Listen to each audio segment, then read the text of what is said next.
ವಿಶ್ವದ ಗೌರವ ಜೊತೆ ನಮಸ್ತೆ. ಒಳ್ಳೆಯವನ್ನ ಹೇಳ್ಕೊಡ್ತಾ ಇತ್ತು. ನಾನು ಮಿಣಸಂದ್ರ ಗ್ರಾಮದಲ್ಲಿ ನೋಡ್ತಾ ಇಲ್ಲ, ಗ್ರಾಮಕ್ಕೆ ಬಂದಿದ್ದೀನಿ. ಅವನು ತಿಳ್ಕೊಂಡ ಗ್ರಾಮ ಪಂಚಾಯತ್ ಮತ್ತೆ ಮುರಳಿ ಈ ಗ್ರಾಮದಲ್ಲಿ ರೈನವರು ಈ ಸಂದರ್ಭದಲ್ಲಿ ಗ್ರಾಮದ ಬಗ್ಗೆ ತುಂಬಾ ಆಸಕ್ತಿ ಇದ್ದಂಥವ್ರು. ಇಬ್ಬರನ್ನೆಲ್ಲ ನೆನಪಿಸ್ಕೊಂಡು ಅವ್ರ ಹಿಂದೆ ಒಂದು ದೊಡ್ಡ ಗುಂಪೆ ಇತ್ತು. ನಮ್ಮ ಯುವಕ, ನನ್ನ ಅಭಿಮಾನಿ, ಯಾವತ್ತೂ ಬಂದು ಅವರು ಸ್ವಾರ್ಥಕ್ಕೆ ಸ್ವಂತಕ್ಕೆ ಕೇಳಿದ್ದು ನಾನು ನೋಡೇ ಇರಲಿಲ್ಲ. ಮತ್ತೆ ಯಾವಾಗಲಾದರೂ ಬರಲಿ ನನ್ನೊಬ್ಬರು ಸ್ವಾಮಿ ಮತ್ತೆ ಪಂಚಾಯತಿ ಐನೂರಾದರೂ ಕೂಡ ವಿಷಯದಲ್ಲಿ ಮಾತಾಡ್ತಾ ಇರೋರು. ಪಂಚಾಯತಿಯಲ್ಲಿ ಯಾವ ಗ್ರಾಮಗಳಲ್ಲಿ ಏನು ಕೆಲಸ ಆಗಬೇಕು, ನಮ್ಮೂರಲ್ಲಿ ಏನು ಕೆಲಸ ಆಗಬೇಕು ಅನ್ನೋದನ್ನ ಮಾತಾಡ್ತಾ ಇದ್ದಂಥದ್ದನ್ನು ನಾನು ಇವತ್ತು ನೆನಪಿಸ್ಕೊಬೇಕಾಗ್ತದೆ. ಅವರು ಮೊದಲನೇ ಅವಧಿಯಲ್ಲಿ ಏನಾದ್ರು ಕೆಲಸಗಳಾಗಬೇಕು ಅಂತ ಕೇಳಿದ್ರು, ಅದೆಲ್ಲ ಕೂಡ ಮಾಡೋಕ್ಕೆ ನನ್ನ ಕೈಲಿ ಆಗಿರಲಿಲ್ಲ. ಯಾಕಂದರೆ ಅವತ್ತು ಸರ್ಕಾರ ಇರಲಿಲ್ಲ.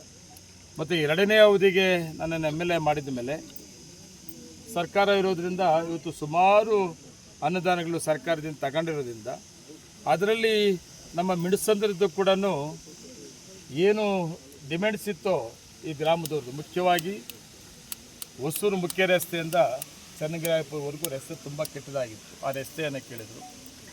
ಅದಕ್ಕೆ ನಾನು 1,25,00,000 ರಸ್ತೆ ಮಂಜೂರು ಮಾಡಿಸಿ ಟೆಂಡರ್ ಕೂಡ ಆಗಿ ಅದರಲ್ಲಿ 400 ಮೀಟ್ರ್ ಬರೀ ಕಾಂಕ್ರೀಟ್ ರಸ್ತೆ ಇದೆ, ಡಾಂಬರ್ ರಸ್ತೆ ಇರೋದಿಲ್ಲ ಅಂತೇಳಿ ನಮ್ಮ ಇಂಜಿನಿಯರ್ಗಳು ಸರ್ವೆ ಮಾಡಿ 400 ಮೀಟ್ರು ಕಾಂಕ್ರೀಟ್ ರಸ್ತೆ ಪ್ರಾವಿಷನ್ ಮಾಡಿಕೊಂಡು 1.25 ಕಿಲೋಮೀಟ್ರ್ ಆಗ್ತಾಯಿತ್ತು. ಆ 400 ಮೀಟ್ರು ಕಾಂಕ್ರೀಟ್ ರೋಡು ಮತ್ತು ಡಾಂಬರ್ ಕೂಡ 1.25 ಕೋಟಿ 1.25 ಕಿಲೋಮೀಟ್ರಿಗೆ ಆಗ್ತಾಯಿತ್ತು ಅಲ್ವಾ. ಇನ್ನು ಉಳಿಕೆ ಸ್ವಲ್ಪ ಇದ್ದೋಗಿತ್ತು, ಅದನ್ನು ಕೂಡ ಕವರ್ ಮಾಡಬೇಕು ಅಂತೇಳಿ ಈಗ ನಾನು ಇಲ್ಲಿ ಬಂದು ನಮ್ಮ AW ಚಲಪತಿ ಅವ್ರನ್ನ ಕೇಳಿ ಯಾವ ದುಡ್ಡನ್ನು ಇಲ್ಲಿಗೆ ಚೇಂಜ್ ಮಾಡಬೇಕು ಅಂತ ಹೇಳಿ ಯಾವುದೋ ಒಂದು ರೋಡು ಮತ್ತೆ ನೆಕ್ಸ್ಟ್ ಮಾಡ್ಕೊಳ್ಳೋಣ, ಅದೇನಂತ ಪ್ರಾಬ್ಲಮ್ ಇಲ್ಲ ಅಂತ 60 ಲಕ್ಷ ಅದು ಕೂಡ ಚೇಂಜ್ ಮಾಡಿ ಇವತ್ತು ಇಲ್ಲೇ ಕೊಟ್ಟಿದ್ದೀನಿ. ನನ್ನ ಪ್ರಕಾರ 1-2 ಕಿಲೋಮೀಟ್ರ್ ರೀಚ್ ಆಗ್ತದೆ. ಚನ್ನಗಿರಿಪುರ ಹತ್ರ ಎಲ್ಲ ಹೋಗ್ತದೆ. ಕೆಟ್ಟ ರಸ್ತೆ ಎಷ್ಟು ಇತ್ತು ಅಷ್ಟು ಕೂಡ ಕವರ್ ಆಗ್ತದೆ. ಗ್ರಾಮಸ್ಥರು ಊರು ಲಿಮಿಟ್ ಪೂರ್ತಿ ಕಾಂಕ್ರೀಟ್ ರಸ್ತೆ ಮಾಡಬೇಕು ಅಂತ ಹೇಳಿದ್ರು. ಒಂದು ಜೊತೆಗೆ ಅಲ್ಲಿ ಆ ಕಡೆ ಡಾಂಬರ್ ಹಾಕಿದ್ರು ಇರಲ್ಲ, ಅಲ್ಲೂ ಕೂಡ ಕಾಂಕ್ರೀಟ್ ರಸ್ತೆ ಆಗಬೇಕು ಅಂತ ಹೇಳಿದ್ರು. ಎರಡೂ ಕೂಡ ಕವರ್ ಮಾಡೋ ರೀತಿಯಲ್ಲಿ ಸುಮಾರು 2 ಕೋಟಿಯಲ್ಲಿ ಒಂದು 20 ಲಕ್ಷ ಒಂದಿದೆ. ಇದೆಲ್ಲ ಸೇರಿ 2 ಕೋಟಿಯಲ್ಲಿ ನಮ್ಮ ಮಿಣಸಂದ್ರ ಗ್ರಾಮದಲ್ಲಿ ರಸ್ತೆ ಅಭಿವೃದ್ಧಿಗಾಗಿ ಇವತ್ತು ಗುದಿಲೆ ಪೂಜೆ ಮಾಡಿದ್ದೀನಿ. ಒಳ್ಳೆ ಕ್ವಾಲಿಟಿ ರಸ್ತೆ ಮಾಡಬೇಕು. ನಮ್ಮ ಇಂಜಿನಿಯರ್ಗಳಿಗೆ ಹೇಳಿದ್ದೀನಿ, ಕ್ವಾಲಿಟಿ ರಸ್ತೆ ಮಾಡಬೇಕು. ಮತ್ತು ನಾನು ಒಂದು ಮಾತು ಕೊಟ್ಟಿದ್ದೆ, ಅನಿಲ್ ಅವ್ರು ತಿರೋದಾಗ ಈ ಊರನ್ನು ವಿಶೇಷವಾಗಿ ಅಭಿವೃದ್ಧಿ ಮಾಡೋಣ ಅವನ ಹೆಸರಲ್ಲಿ ಅಂತ ಕೂಡ. ಅಲ್ಲಮೇಷ್ಟ್ರೆ ಅದ್ರ ಪ್ರಾರಂಭ ಇದು ಪ್ರಾರಂಭ 2 ಕೋಟಿದು. ಇನ್ನೂ ಮುಂದಿನ ದಿನಗಳಲ್ಲೂ ಕೂಡ ಅಷ್ಟೇ. ಅನಿಲ್ ಅವರು ಜ್ಞಾಪನಾರ್ಥಕವಾಗಿ ಮತ್ತು ರಂಗಣ್ಣವರು ಕೂಡ ನಮ್ಮನ್ನು ಬಿಟ್ಟು ಹೋಗ್ಬಿಟ್ಟಿದ್ದಾರೆ. ಅವರಿಬ್ಬರು ಜ್ಞಾಪನಾರ್ಥಕವಾಗಿ ನೀವೆಲ್ಲರೂ ಇದ್ದೀರಿ.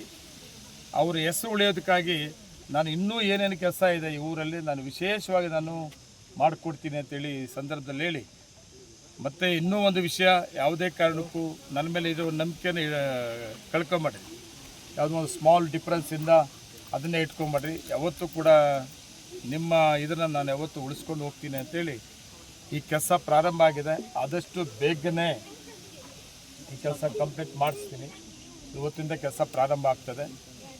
ಇನ್ನೂ ಉಳಿದಿದ್ದು ಏನೇ ಕೆಲಸ ಅದು ಕೂಡ ನಾನು ಮಾಡಿಕೊಡ್ತೀನಿ ಅಂತೇಳಿ ಹೇಳಿ ವಿಶೇಷವಾಗಿ ಗುದಿಲೆ ಪೂಜೆಯಲ್ಲಿ ಭಾಗವಹಿಸೋದಕ್ಕೆ ನಮ್ಮ ಮಿಣಸಂದ್ರ ಗ್ರಾಮಸ್ಥರು, ಹಿರಿಯರು, ನಮ್ಮ ಯುವಕ ಮಿತ್ರರು ಎಲ್ಲರೂ ಕೂಡ ನನ್ನೂ ಕರೆಸ್ಕೊಂಡಿದ್ರಿ. ನಮ್ಮ ಅಧಿಕಾರಿಗಳು ಬಂದಿದ್ದಾರೆ.